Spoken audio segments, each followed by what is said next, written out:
Salam alaikum wa rahmatullah ta'ala wa barakatuh. Bonjour tout le monde. Aujourd'hui, on va répondre à certaines questions qui ont été posées par les abonnés de notre page dans la rubrique publication des visiteurs. C'est l'endroit idéal où il faut poser les questions, mais pas par l'intermédiaire des commentaires. Parce que les commentaires, si on doit répondre à une personne, à un commentaire, on doit répondre aussi à tout le monde. Alors la question Loula, alors la première question, je suis devenu diabétique alors que je ne consomme pas beaucoup de sucre auparavant. Ça c'est une question qui revient souvent parce que كاين ناس بزاف يحسوا d'un sentiment de culpabilité, إحساس بالذنب une fois découvert chez eux un diabète. En réalité, on n'est pas responsable de ça. On peut plus ou moins être responsable de notre conduite alimentaire et nutritionnelle. Mais la conduite alimentaire et nutritionnelle ne peut en aucun cas être une cause directe de la maladie. Mais elle peut la favoriser, elle peut anticiper son arrivée, elle peut même accélérer son apparition, mais jamais elle ne peut être la cause réelle de ça. Donc, ce n'est pas parce qu'on consomme beaucoup de sucre qu'on va avoir la maladie. Malgré que consommer des sucres, on va être exposé à plusieurs maladies, c'est évident, tôt ou tard. Donc, arrêtez de penser que vous êtes diabétique, c'est par rapport à vos habitudes alimentaires, uniquement à cause de ça, parce que scientifiquement, on est presque avec toutes nos maladies, et pendant tout le parcours de notre vie, il y a des manières avec lesquelles on peut repousser l'apparition de cette maladie. Et l'hygiène de vie correcte, l'absence de sédentarité, l'activité physique en permanence, consommer tout ce qui est sain, éviter les sucres et le gras. Et bien sûr, il y a d'autres hygiènes de vie qui sont défavorables et ils sont favorables à l'apparition de la maladie. C'est exactement le contraire de ce que je viens de dire. Donc, la cause directe, il ne faut pas y penser. Au contraire, il faut toujours améliorer votre hygiène de vie une fois que ce diabète est déclenché. Qu'il est là, on a tous les moyens pour repousser au moins les complications, et ce n'est pas rien, parce qu'une maladie, encore plus le diabète, n'est grave, n'est dangereuse qu'à travers les complications ديالها. مضاعفات تاع السكري هما اللي يخلوا السكري خطير. Sinon, ce n'est pas un grand problème. Alors la deuxième question, mon fils est un DTA, c'est-à-dire diabète type 1, et je n'arrive pas à suivre avec lui un régime. Là aussi, c'est, comme vous le savez, alors le DTA, le diabète type 1 qui concerne les enfants ou les adolescents, en réalité, le diabète n'a pas de la nutrition. Parce que c'est une maladie auto-immune et donc c'est le pancréas qui se retrouve attaqué par ses propres anticorps. Il n'est pas reconnu, donc il est considéré dans l'organisme comme un corps étranger. Il est attaqué et surtout les cellules bêta qui sécrètent l'insuline qui sont attaquées. Et là, le jeune, il va se retrouver avec une sécrétion de plus en plus basse de l'insuline et la glycémie va augmenter. Donc, un régime, alors encore plus pour un enfant qui est en pleine croissance, il n'y a pas un régime spécial diabétique. Mais il y a une hygiène de vie qui est correcte et qui est en réalité valable et applicable à tous. Reste que les autres ne l'appliquent pas parce qu'ils ne sont pas encore malades. Mais attention, ils vont certainement le devenir, mais pas forcément un diabète, mais toutes les autres maladies métaboliques qui sont dues ou principalement déclenchées ou favorisées par une hygiène de vie qui est incorrecte et qui est caractérisée par une multitude d'erreurs nutritionnelles. Alors, pour l'autre question, je suis sous Humalog Mix 25. Ça, c'est une question qui nous vient du Maroc. Et est-ce que c'est une insuline lente ou bien une semi-lente? Alors, l'Humalog Mix 25, l'Humalog Mix 50 le Novomix 30 sont des insulines mixtes. Ils sont ni lentes ni semi-lentes. Mixtes, c'est-à-dire il y a deux types d'insuline. Et pour les reconnaître, quand vous prenez votre stylo, il faut agiter et la substance va devenir opaque, blanche et pas transparente. Donc, mais le pourcentage n'indique la présence de l'insuline rapide dans le contenu. Donc, Humalog 25, c'est 25% d'insuline rapide et 75% d'insuline lente.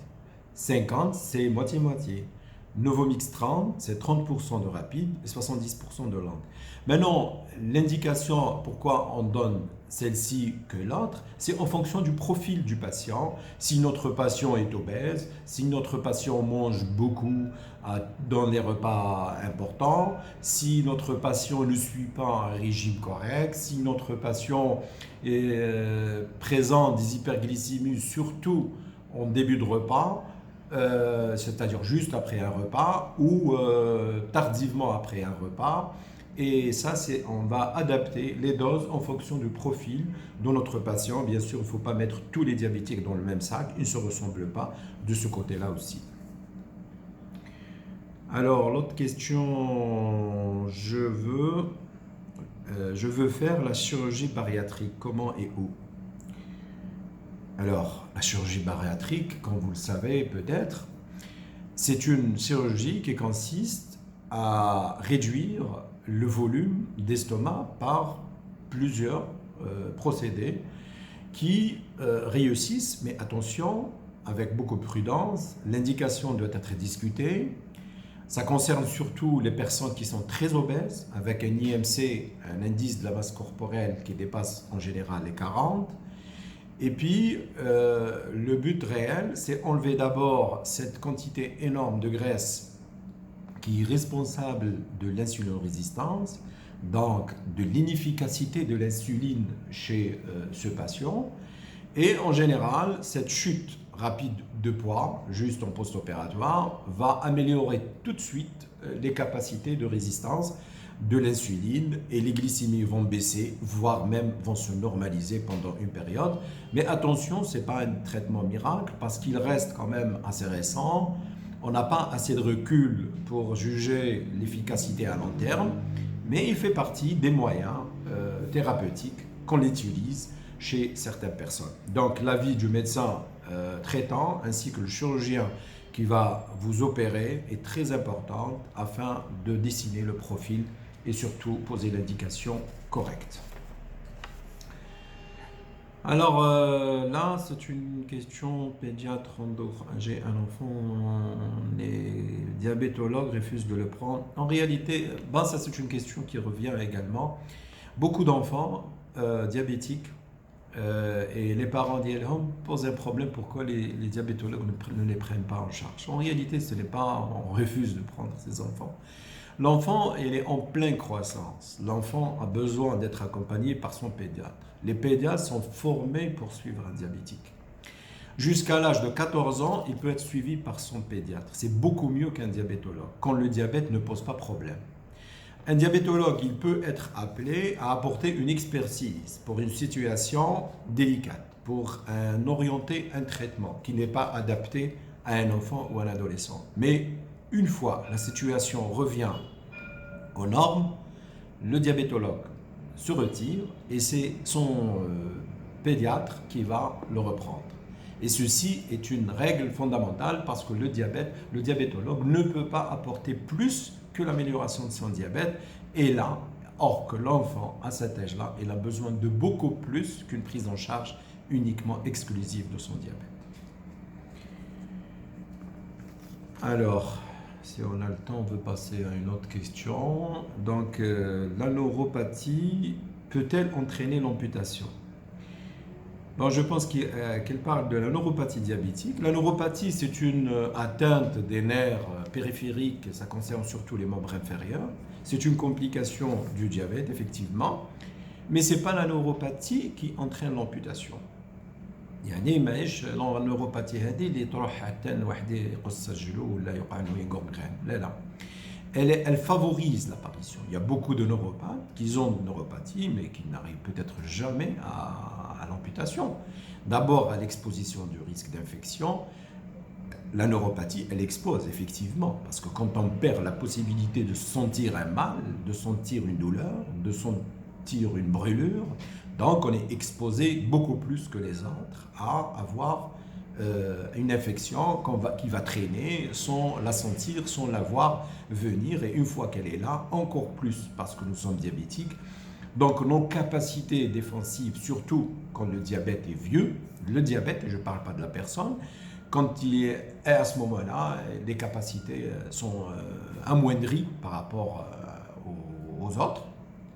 Et là, effectivement, il va y avoir un traitement qui devient de plus en plus difficile à prendre. Dans certains cas particuliers, là où il y a une gangrène, là où il y a une ostéite, à ce moment-là, on peut aller jusqu'à l'amputation pour préserver le reste, bien sûr.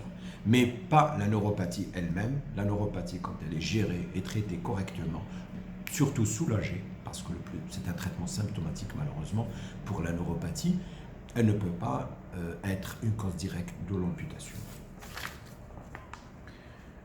Alors, j'ai mon hémoglobine glyquée à 5,82.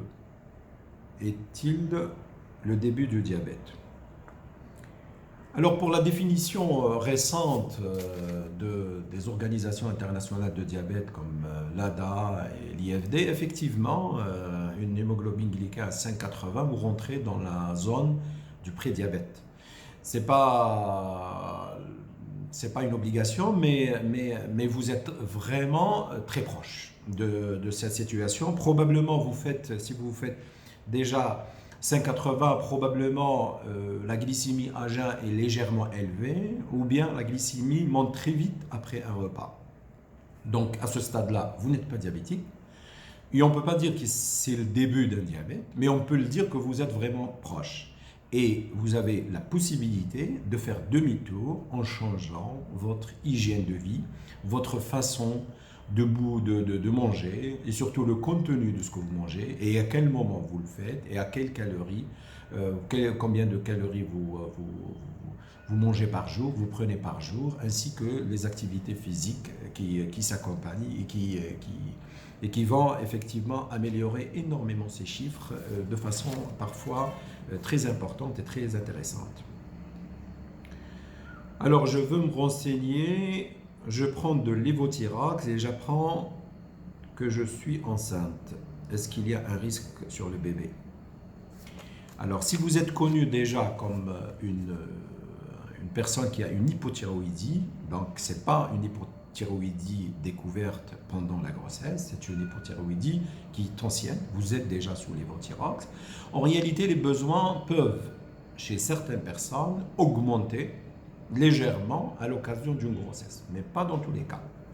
Le problème, c'est que la grossesse, c'est 9 mois, et le recul, on n'a pas assez de recul pour voir les besoins réels. Est-ce que vous avez besoin de plus de l'évothyrox par rapport à ça ou non? En général, on ajoute un peu par rapport à ce qui a déjà été connu avant, mais sous contrôle de les valeurs, surtout de la TSH, et qui est une hormone sécrétée, comme vous le savez, par l'hypophyse et qui contrôle la thyroïde. Voilà, alors les besoins, laissez votre médecin décider de l'importance d'ajouter ou de ne pas ajouter en fonction des cas, parce qu'on a vu de toutes les couleurs. Il y a des femmes, des parturientes chez lesquelles on est obligé d'ajouter, et il y en a d'autres, on n'est pas obligé d'ajouter, et pendant toute la grossesse, et elles gardent la même dose et rien ne change sur le plan hormonal. Alors là, on passe à la dernière question. Les autres vont être laissés pour la prochaine fois. Alors, mon père est diabétique depuis 2 mois, sous traitement. Son médecin traitant lui demande de mesurer à jeun et après les 2 repas, la glycémie. Doit-il continuer à le faire comme ça à vie? En général, non. En général, non. Même l'assurance, comme vous le savez très bien, surtout pour les diabétiques qui sont sous ADO, sous uniquement les comprimés, on ne donne que 50 tests, c'est-à-dire par trimestre. Donc, ils n'ont même pas la possibilité de faire une glycémie chaque jour. Mais tant mieux, dans un sens, si le patient, c'est au début, effectivement, on a besoin d'un profil qui est assez clair, qui nous montre un petit peu la réponse de l'organisme de votre papa par rapport à un traitement instauré.